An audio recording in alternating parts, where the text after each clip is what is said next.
Assalamualaikum warahmatullahi wabarakatuh. Saya Musfiroh, calon guru penggerak Angkatan 7, SD Negeri 3 Plumbungan, Kecamatan Pagentan, Kabupaten Banjarnegara. Saya akan menyampaikan tugas 1.1A8, koneksi antar materi, kesimpulan, dan refleksi modul 1.1. Pertanyaan pemantik dalam membuat kesimpulan dan refleksi terhadap pemikiran-pemikiran Ki Hajar Dewantoro. 1. Apa yang Anda percaya tentang murid dan pembelajaran di kelas sebelum Anda mempelajari modul 1.1? 2. Apa yang berubah dari pemikiran atau perilaku Anda setelah mempelajari modul ini? 3. Apa yang dapat segera Anda terapkan lebih baik agar kelas Anda mencerminkan pemikiran Ki Hajar Dewantoro? Sebelum mempelajari modul 1.1 mengenai refleksi filosofis pendidikan nasional Ki Hajar Dewantoro, sebagai guru saya meyakini beberapa hal sebagai berikut. Guru adalah subjek utama kegiatan pembelajaran. Saya menganggap peserta didik tidak akan paham kalau materi pelajaran tidak saya jelaskan. Dan sebagai guru, saya harus mampu mentransfer ilmu kepada peserta didik saya. Selain itu, dalam melakukan pembelajaran, saya juga masih kesulitan untuk mendesain pembelajaran yang berpusat kepada peserta didik. Saya sering memberikan materi untuk menuntaskan sesuai target, tanpa memperhatikan perasaan peserta didik, kemampuan, dan bakatnya. Saya juga jarang sekali melakukan refleksi terkait pembelajaran yang sudah saya lakukan, sehingga saya tidak mengetahui sejauh mana keberhasilan proses pembelajaran yang sudah berjalan. Saya masih berasumsi bahwa hasil akhir adalah segalanya, tanpa melihat proses siswa dalam belajar, sehingga muncul pemikiran bahwa anak yang nilainya bagus dikatakan pandai dan meremehkan kemampuan anak yang mendapatkan nilai rendah. Hal ini membuat peserta didik tertekan karena harus mendapatkan nilai akhir yang bagus, dan kepercayaan diri anak menjadi menurun. Pemberian sanksi kepada murid dapat mengubah perilaku mereka ke arah yang lebih baik. Sebelum mempelajari pemikiran Ki Hajar Dewantoro, saya beranggapan bahwa memberikan sanksi kepada peserta didik itu adalah cara yang ampuh dan instan untuk membuat anak jera, sehingga anak tidak akan mengulangi kembali kesalahan yang pernah dibuat. Selain itu, kurangnya kedekatan secara emosional dengan peserta didik, sehingga penanaman nilai-nilai karakter kurang terbangun dengan baik. Dalam pengkondisian di kelas, masih menggunakan ancaman dan hukuman untuk membuat peserta didik disiplin dalam pembelajaran dan tanggung jawab. Sebelum saya mempelajari pemikiran Ki Hajar Dewantoro, saya memberikan tugas yang seragam tanpa mempertimbangkan keragaman potensi peserta didik.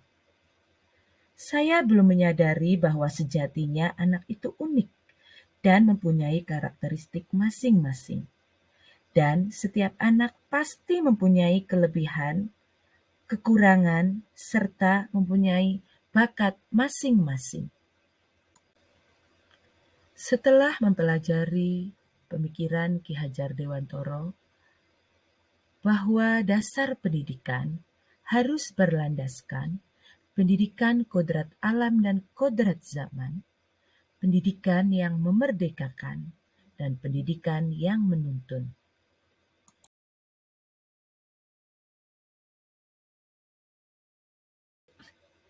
Setelah mempelajari pemikiran Ki Hajar Dewantoro, saya semakin paham dan sadar bahwa setiap anak itu unik. Mereka memiliki karakteristik, bakat, dan kemampuan yang berbeda-beda. Tidak dipungkiri juga, anak memiliki kekurangan masing-masing. Namun saya yakin dan percaya bahwa dengan memberikan kepercayaan, arahan, dan mengeksplor lebih jauh, maka potensi diri anak dapat muncul dan mencapai tingkat tertinggi. Sebagai pendidik, kita harus terbuka, namun tetap waspada terhadap perubahan-perubahan yang terjadi. Pada dasarnya, anak bukanlah kertas kosong yang bisa digambar sesuai dengan keinginan orang dewasa. Tetapi anak sudah membawa kekuatan atau kodratnya, yaitu kodrat alam dan kodrat zaman. Kodrat alam anak berbeda-beda. Kodrat alam anak yang tinggal di pegunungan akan beda kodratnya dengan anak yang tinggal di pesisir pantai. Mereka akan memiliki potensi, bakat, dan minat yang berbeda. Maka kita harus menyadari bahwa setiap anak itu beragam dan mempunyai keunikan sendiri-sendiri. Sedangkan kodrat zaman berhubungan dengan zaman yang dialami oleh peserta didik pada saat pengajaran atau pendidikan berlangsung.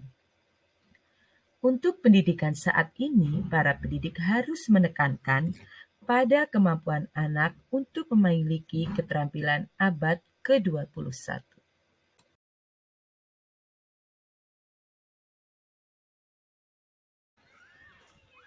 Pendidikan yang memerdekakan membuat peserta didik belajar tanpa tekanan sesuai dengan karakteristik dan kemampuan anak. Mereka mempunyai gaya belajar yang beraneka ragam. Tugas guru untuk mendesain pembelajaran yang mampu mengakomodir gaya belajar anak yang beraneka ragam. Strategi yang saya lakukan adalah mengidentifikasi peserta didik, mengetahui hambatan, kemajuan, dan tingkat perkembangan peserta didik dalam belajar. Selain itu, melakukan pendekatan dengan berbagai metode pembelajaran yang variatif agar dapat membuat peserta didik senang dan mengikuti pembelajaran dengan baik.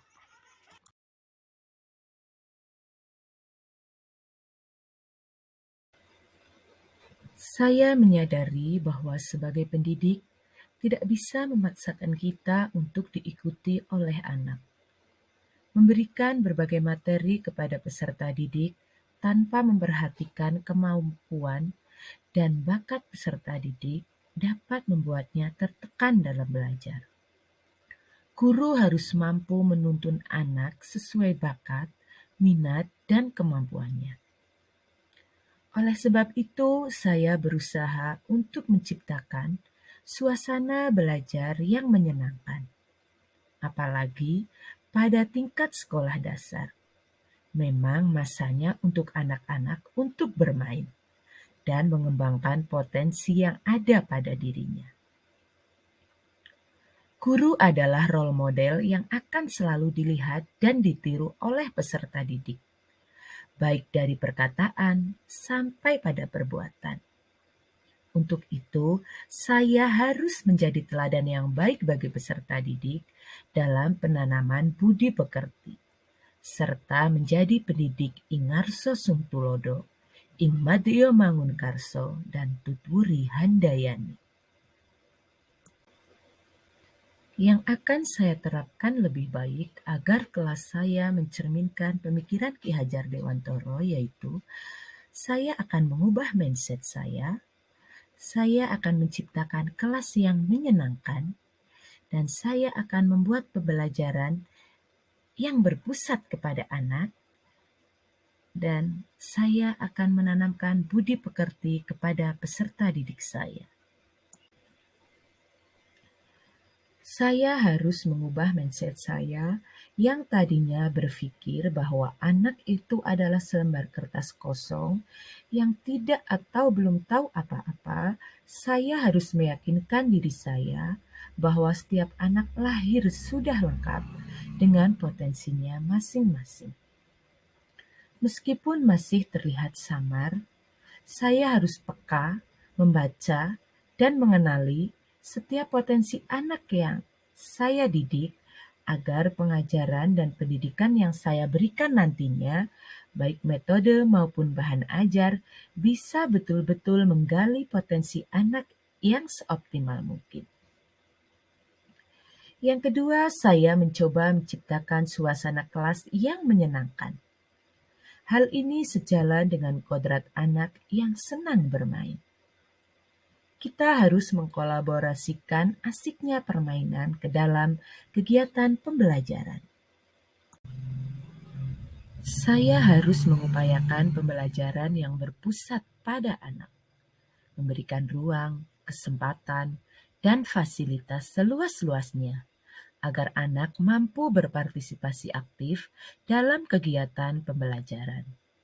Saya sebagai pendidik menempatkan diri saya sebagai fasilitator yang menuntun anak agar ia mampu mencapai tujuan pembelajaran yang diharapkan.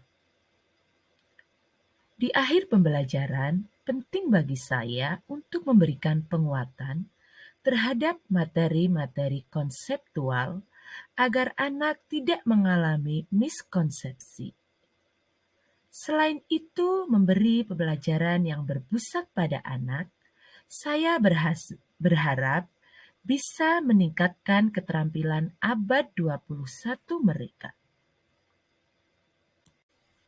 Sebagai wujud dari tujuan pendidikan yang utama yaitu lahirnya anak yang tidak hanya kompeten dari segi akademis, tapi juga berbudi pekerti yang baik.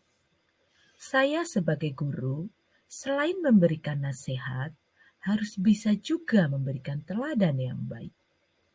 Jadi anak tidak hanya melakukan apa yang saya katakan, tapi harapannya anak mampu meneladani perilaku-perilaku baik yang saya contohkan.